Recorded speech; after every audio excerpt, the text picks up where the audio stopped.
लोकसभा चुनाव में कई बड़े नेताओं की प्रतिष्ठा जो है इस बार दांव पर लगी हुई है। एक तरफ जहां इंडिया अलायंस हो या फिर एनडीए अलायंस हो, इसमें कई ऐसे बड़े नेता हैं जिनकी प्रतिष्ठा इस लोकसभा चुनाव पर दांव पर लगती हुई नजर आ रही है। उनमें से एक है माले।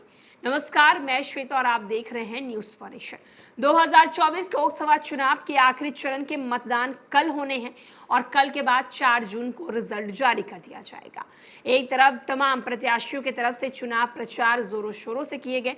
चुनाव प्रचार बेतरतीब थम चुके हैं, लेकिन आपको बता दें कि प्राण प्रतिष्ठा में दांव पर इस बार कहीं ना कहीं सीपीआई माले के भी लगे हुए हैं। लोकसभा चुनाव के 7वें चरण और लेफ्ट पार्टी के सीपीआई माले की प्रतिष्ठा दांव पर लगी है। माले की सभी 3 सीटों पर एनडीए से इसी चरण में चुनाव होना है। इस कारण पार्टी ने इस चरण की चुनावी ताकत को झोंक दिया है। अंतिम चरण में 1 जून को बिहार के 8 सीटों पर मतदान होने हैं। नालंदा, आरा, काराकाट पर इंडिया गठबंधन की ओर से सीपीआई माले के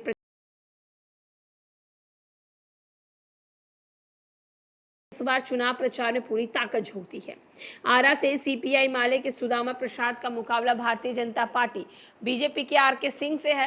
काराकाट में राष्ट्रीय लोक मोर्चा के उपेंद्र कुशवाहा निर्दलीय पवन सिंह से है। माले ने राजाराम सिंह के बीच त्रिकोणीय मुकाबले की तस्वीर जारी कर दी है। नालंदा में सीपीआई माले के संदीप सौरभ और जदयू के कौशलेंद्र कुमार के बीच मुकाबला है।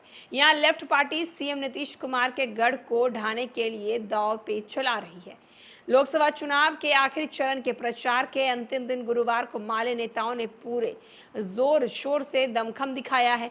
कई जनसभाएं की है, रोड शो किए हैं।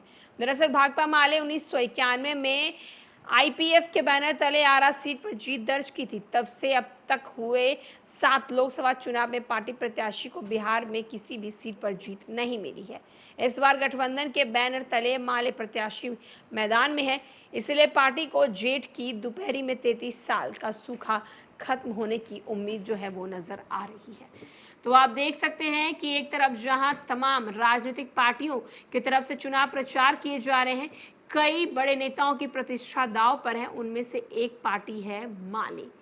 माले 33 साल से सूखे में अभी तक रह रहे हैं। अब सूखे में कहीं ना कहीं बारिश का इंतजार करते हुए नजर आ रहे हैं। 3 लोकसभा सीटों पर जो है कल की अगर 8 लोकसभा सीट पर बात करें बिहार में, तो उनमें से 3 सीट पर माले जो है वो अपने दमखम दिखाने वाले हैं।